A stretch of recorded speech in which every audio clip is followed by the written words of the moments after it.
성경 보겠습니다. 사무엘상 5장 1절에서 12절입니다. 사무엘상 5장 1절에서 12절. 좋은 아침입니다. 오늘도 하나님의 은혜와 축복이 함께 하시기를 주님의 이름으로 축원합니다. 이슬비에 우리가 가랑비에 옷 젖는다 그런 말이 있는 것처럼 신앙생활도 그런 것 같아요. 우리가 매일매일 이렇게 조금씩 나와서 성경을 읽고 또 기도하고 또 말씀을 듣고 이것이 한꺼번에 하는 것보다 더 큰 우리에게 있어서의 은혜와 축복인 겁니다. 그러니까 뭐든지 꾸준히 하는 것이 참 중요해요. 제가 아침마다 이렇게 이제 별로 땅콩잼을 좋아하지 않았는데 또 땅콩잼이 또 좋다 그래서 아침마다 제가 이제 빵을 먹는데 아침에 빵을 먹는데 이제 땅콩잼을 조금씩 이렇게 발라서 먹어요. 땅콩잼하고 딸기잼하고 이렇게 발라서 먹는데 야 그렇게 매일 한 숟갈씩 바르는 것이 야 무섭구나 생각하더라고요. 그냥 한꺼번에 한 숟갈 푹 퍼서 그냥 한 달에 한 번 먹고 뭐 생각날 때마다 먹고 누가 좋다 그러면 먹고 이렇게 띄엄띄엄 먹을 때는 그 한 병이 그냥 몇 달을 가고 어떨 때는 참 먹질 않아서 그냥 굳어가지고 또 상해가지고 버릴 때도 간혹 있었는데 매일 한 숟갈씩 티스푼으로 한 숟갈씩 조금씩 발라 먹으니까요 한두 달 지나니까 그게 바닥이 나더라고. 그래서 그거 뭐 야 참 이렇게 매일 먹는 것이 참 무섭구나. 꿀도 그렇게 큰 꿀도 그거를 생각날 때 먹으면은 꿀 한 병이 몇 년을 먹어요. 그런데 매일 한 숟갈씩 이렇게 타서 꿀물을 먹으니까 금방 바닥이 나는 거예요. 그래서 야 이렇게 매일 먹는 것이 조금씩이라도 매일매일 하는 것이 이게 오히려 큰 무섭구나 그 생각이 들어요. 우리 신앙생활도 마찬가지. 뭐든지 꾸준히 하는 거 매일 하는 것이요. 이것이 나에게 한꺼번에 무슨 뭐 날 잡아가지고 뭐 성경을 읽고 공부를 하고 이런 것보다 매일매일 읽는 것이 이것이 내 신앙에 살이 되고 피가 되는 거예요. 그러니까요 이거를 작정기도 할 거 없어요. 목사님 제일 싫어하는 게 작정기도예요. 그때만 하고 마는 게 아니에요. 기도는 작정기도 하는 게 아니에요. 신앙생활도 작정이 아니에요. 끝까지 꾸준히 주님 오시는 그날까지 응? 어떤 특별한 내가 이유가 있어서 이렇게 이제 작정을 하는 것은 모르겠지만 작정할 때만 기도하고 그 다음엔 안 하고 그거는 의미가 없는 거예요. 꾸준히 어떤 내가 특별한 목적이 있다, 어떤 특별한 이유가 있다. 요럴 때는 이제 작정을 하는 거죠. 하나님 요런 거 있습니다. 그 외에는 그냥 꾸준히 주님 오시는 그날까지 평범하게 하는 거예요. 이게요 무난한 거예요. 그런 사람들이 신앙의 승리자가 되는 거예요. 사탄이 괴롭히지를 못하는 거예요. 그래서 성경에 보면 너희가 시험에 들지 않으려면은 기도해라 그랬어요. 그죠? 예수님이 너희가 시험에 들지 않으려면은 성경 공부해라 이러지 않았어요. 너희가 시험에 들지 않으려면 뭘 해라 그러지 않았어요. 너희가 시험에 들지 않으려면 기도해라 이랬어요. 그러니까 기도해야 마귀가 틈타지 않는 거예요. 날마다 주님 오시는 그날까지 기도의 줄을 꼭 붙들고 승리하며 살 수 있기를 주님의 이름으로 축복합니다. 네. 오늘은 참 이게 우리가 성경을 읽으면 하나님이 그때 주시는 말씀이 다른데 이 고대 사회에서는 어떤 일이 있었냐면 전쟁을 하는 것을 신과의 신끼리의 전쟁이다 그랬어요. 그래서 블레셋 사람이 이스라엘과의 전쟁에서 전투에서 이겼잖아요. 또 이스라엘 사람들은 우리가 법궤를 써 성전에 둬서 졌나 보다 그러고 법궤를 끌고 나갔는데 법궤를 뺏기고 말았잖아요. 그랬더니 블레셋 사람들은 이거를 이스라엘과 블레셋의 군대 전쟁의 승리로 보는 게 아니라 신과 신, 다곤 신과 여호와의 신의 전쟁에서 우리 다곤 신이 여호와의 신을 이겼다 이렇게 생각을 하고 법궤를 법궤를 뺏어다가 다곤의 신전에다가 갖다 놓은 거예요. 그건 뭘 상징하는 거냐면은 자기네가 섬기는 다곤 신 앞에 우리가 이 다곤 신이 도와서 여호와의 신을 붙잡아 왔습니다. 이스라엘의 신을 붙잡아 왔습니다. 그리고 마치 포로를 갖다가 굴복시키듯이 여호와의 법궤를 다곤 신에다가 거기다가 가둬놓은 거예요. 그럼 이제 우리가 이제 이겼다 이 말이죠. 근데 그 밤에 무슨 일이 있었냐면 자고 일어났더니 반대가 됐어. 가서 다곤 신한테 블레셋 사람들이 제사를 드리러 갔더니 놀라우게 다곤 신은 목상이거든요. 우상이란 말이야. 만든 신이야. 근데 그 다곤 신이 무릎을 꿇고 법궤를 섬기고 있는 거야. 깜짝 놀라가지고 다시 원자리로 난데 그 다음에 갔더니 이번에는 목이고 팔이고 다리고 다 부러져 있는 거야. 얼마나 놀랬겠어요. 그래서 야 이러면 안 되겠다 이러고는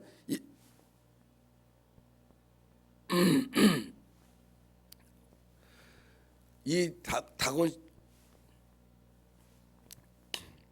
다곤 신을 다른 데로 이제 보내려고 그러는 거예요. 근데 그걸로 끝나는 게 아니라 그 다음 날에 보니까 그 다곤 신이 있는 그 지역 아스돗 지역이 전부가 아주 그냥 요즘으로 말하면은 피부병으로다가 가득하게 돼 있는 거예요. 그러니까 어떻게 하면 이것을 이 법궤가 이게 이러는 거구나. 이게 하나님이 여호와의 신이 이러는 거구나. 이걸 이제 그들이 깨달은 거예요. 이게 왜 이렇게 다곤 신이 머리가 부서지고 또 무릎을 꿇고 이게 왜 그런가 그러고 봤더니 피부병이 나니까 막 종기가 나는 걸 보고서야 그때서야 야 이게 법궤가 문제가 있구나. 여호와의 신이 문제가 있구나. 여기서 그러는구나. 그리고 그 여호와의 신을 다른 지역으로 이제 옮기려고 그러는 거야. 그랬더니 다른 지역에 있는 사람들이 다 반대하는 거야. 왜 여호와의 신을 우리 지역에 옮겨가지고 여호와가 우리를 진노케 하려고 그러냐. 다 반대를 하는 거야. 이게 오늘 굉장히 중요한 핵심이 여기 있는 거예요. 자, 우리 11절 한번 보겠어요. 11절. 이에 사람을 보내어 블레셋 모든 방백들을 모으고 이르되 이스라엘 신의 궤를 보내어 있던 곳으로 돌아가게 하고 우리와 우리 백성이 죽임당함을 면하게 하자 하니 이는 온 성읍이 사망의 환난을 당함이라. 거기서 하나님의 손이 엄중하심으로. 그래서 이 블레셋 전역에 죽음이 가득해지니까 이거 다시 있던 곳으로 보내자. 이렇게 그들이 결론을 내린 거예요. 성경이요. 오늘 본문이 여기서 끝나요. 자, 지난주에도 목사님이 퀴즈 냈죠. 오늘도 퀴즈 낼게요. 자, 여호와의 신이 다곤 신을 막 모가지를 부러뜨리고 또 블레셋 전역에 법궤가 가는 곳곳마다 막 이렇게 전염병이 생기고 종기가 나서 블레셋 전역에 막 죽임을 주게 하고 이렇게 여호와의 신이 그 지역에 그 재앙을 내린 이유는 첫째, 블레셋을 위해서 블레셋 사람들에게 거봐라 하나님의 신이 최고다 이걸 알리기 위해서다. 두 번째, 이스라엘 사람들로 하여금 하나님의 신을 여호와의 신을 깨닫게 하기 위함이다. 이게 몇 번일 것 같아요? 왜 이렇게 법궤가 가는 곳에 블레셋 진역의 죽음을 가득하게 했어요? 우리가 생각할 때는 블레셋 사람으로 하여금 야 여호와의 신이 니네 신을 이긴다 이걸 보여주기 위함인가 이럴 수도 있어요. 그런데 이 당시에 하나님의 그 신앙의 입장에서는 블레셋 사람에게 재앙을 내리는 것이 아무런 목적이 없어요. 그들을 재앙을 내릴 때는 이유가 있는 거야. 여러분 하나님이 우리에게 어떤 진노를 하시잖아요. 재앙을 주시잖아요. 이유가 있는 거예요. 왜? 우리에게 어떤 재앙을 주신다, 고통을 주신다, 아픔을 주신다. 그거는 우리를 괴롭히기 위해서, 단순히 우리를 괴롭히기 위해서 재앙을 내리는 게 아니에요. 재앙의 목적은 뭐냐면 깨닫고 돌이키고 회개하라고 재앙을 주시는 것이지 재앙이 목적이 아니에요. 그렇다면 블레셋 사람들에게 재앙을 내리실 하등의 이유가 없어. 그들은 어차피 회개하고 돌아올 사람들이 아닙니다. 그들은 다곤신을 섬기는 사람들이기 때문에 그들에게 재앙을 내릴 이유가 없는 거예요. 하나님은 뭐 아무한테나 묻지마 재앙을 내리시는 그런 분이 아니에요. 굳이 블레셋에 재앙을 내릴 이유가 뭐가 있어요? 그들을 왜 괜히 괴롭힐 이유가 뭐가 있어요? 그들에게 재앙을 내린 이유는 이스라엘로 하여금 깨닫게 하기 위함이야. 왜냐하면 이스라엘 사람들은 이렇게 생각을 한 거예요. 전쟁에서 패했어요. 법궤를 가지고 갔는데도 패했어요. 그럼 이스라엘 사람들의 마음에 무슨 생각이 드냐면은 자기네가 패했다 생각을 안 하고 하나님이 졌다 이렇게 생각을 한 거예요. 아, 하나님 믿어도 소용없네. 하나님 끌고 가도 소용없네. 하나님을 앞세웠는데도 우리가 졌어. 에이, 하나님 믿어야 소용없어. 이렇게 생각하는 이스라엘 사람들에게 하나님께서 이 법궤를 통해서 블레셋에 재앙을 내림으로 말미암아 이스라엘 사람들의 생각이 바뀐 거야. 아, 이거 하나님이 진 게 아니구나. 하나님은 지시는 분이 아니구나. 우리의 신앙이 뭔가 문제가 있구나. 우리가 잘못된 거구나. 이스라엘이 이 사건을 통해 깨닫게 한 거예요. 이 말씀이 그거예요. 이스라엘을 위해서 깨닫게 해주시는 거야. 아, 이거 우리가 잘못, 하나님이 지신 게 아니구나. 우리의 믿음에 문제가 있구나. 돌이키게 만드는 거야. 하나님은요, 때때로 모든 주인공의, 역사의 주인공은 이스라엘이에요. 역사의 주인공은 우리예요. 그러니까 우리 그리스도인들은 내게 일어난 재앙을 통해서도 회개를 하지만 다른 사람의 재앙을 통해서도 아, 저렇게 하면 안 되는 거구나, 이런 걸 깨달아야 된다는 거야. 하나님은 모든 것을 우리를 깨닫게 하기 위해서, 이스라엘 사람으로 하여금 깨닫게 하기 위해서 블레셋에 그 엄청난 재앙을 내리신 거야. 그걸 보고서 이스라엘은 깨닫는 거죠. 아, 하나님이 지시는 게 아니구나. 하나님이 진 게 아니구나. 지금까지는 하나님이 졌다고 생각을 한 거야. 법궤를 끌고 갔어도 졌는데 하나님이 졌다고 생각하면은 소망이 없는 거야. 하나님이 졌다고 생각하니까 이스라엘은 더 이상의 기댈 데가 없는 거야. 어떻게 하나님 앞에 기도해? 졌는데, 진 하나님 앞에, 실패한 하나님 앞에 기도할 수가 있어요. 제사할 수가 있어요. 예배드릴 수가 있어요. 오직 실망밖에 없는 거야. 좌절밖에 없는 거야. 그런데 오늘 하나님이 그게 아니다. 하나님이 승리하게 하신 거야. 그래서 아하, 이스라엘이 깨닫는 거죠. 그동안은 에휴, 하나님 앞세워도 소용없어. 하나님이 전능의 신인 줄 알았는데 다곤신한테 졌어. 이제 우리도 다곤신을 섬길까? 이런저런 생각을 할 때에 하나님이 아니다. 하나님은 절대로 실패하는 하나님이 아니시고 지는 하나님이 아니시다. 하나님 언제나 이기는 하나님이라는 걸. 그래서 우리가 하나님을 뭐라고 그러냐면 전지전능 하나님이라는 거예요. 거기다 그렇게 써놓으세요. 전지전능. 하나님은 전능하신 분이에요. 절대로 누구에게 지거나 또 밀리거나 하시는 분이 아니에요. 실수하시는 분이 아니야. 전지전능하신 분이에요. 근데 우리의 믿음이 약해지면은 전지전능하신 분을 의심하게 되는 거예요.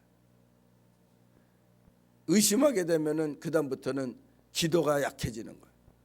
전지전능하신 분이라는 걸 알아야 하나님 앞에 제사할 수 있고 하나님께 기도할 수 있는 것이지, 하나님도 지신다 생각하면은 우리의 믿음이 약해지는 거예요. 오늘 하나님께서 이런 블레셋에 큰 재앙을 내리는 이유는 이스라엘의 믿음을 세워주기 위해서예요. 여러분, 오늘도 그 믿음 가지고 하나님은 절대로 실수하시지도 않으시고 실패하시지도 않으시고 지지도 않는 그런 전지전능하신 분이다 하는 것을 기억하시고 오늘도 그 하나님 앞에 믿음을 가지고 기도하는 가운데 우리의 기도가 하나님의 나라에 상달되고 우리의 소원이 이 땅에서 이루어지는 축복의 신앙을 오늘 우리 소유하는 복된 하루가 되기를 주님의 이름으로 축복합니다. 기도하시겠어요? 하나님 아버지 감사합니다. 우리의 실수가 하나님의 실수인 것처럼 생각하지 않게 하옵소서.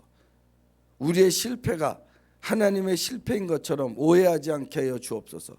하나님은 실수하시지도 않고 실패하시지도 않는 전지전능하신 분임을 알게 하시고 하나님 나의 부족함이 나의 연약함이 나의 잘못된 신앙이 나로 하여금 패배하게 하고 실수하게 하고 넘어지게 한 것을 깨닫게 하시고 다시금 신앙의 옷깃을 여미고 바른 신앙을 가지고 전지전능하신 하나님 앞에 엎드려 간절히 구하고 기도하고 예배하는 가운데 하나님의 뜻이 우리 안에서 이루어지는 복된 삶을 살게 하여 주옵소서. 이 아침에도 하나님 앞에 나와서 기도하는 식구들이 있습니다. 저들의 간절함을 기억하시고 저들의 간구함을 하나님께서 들으시고 응답하셔서 오늘 하루도 하나님의 축복 속에서 승리하며 사는 믿음의 식구들 되게 하여 주시옵소서. 예수님의 이름으로 기도합나이다. 아멘.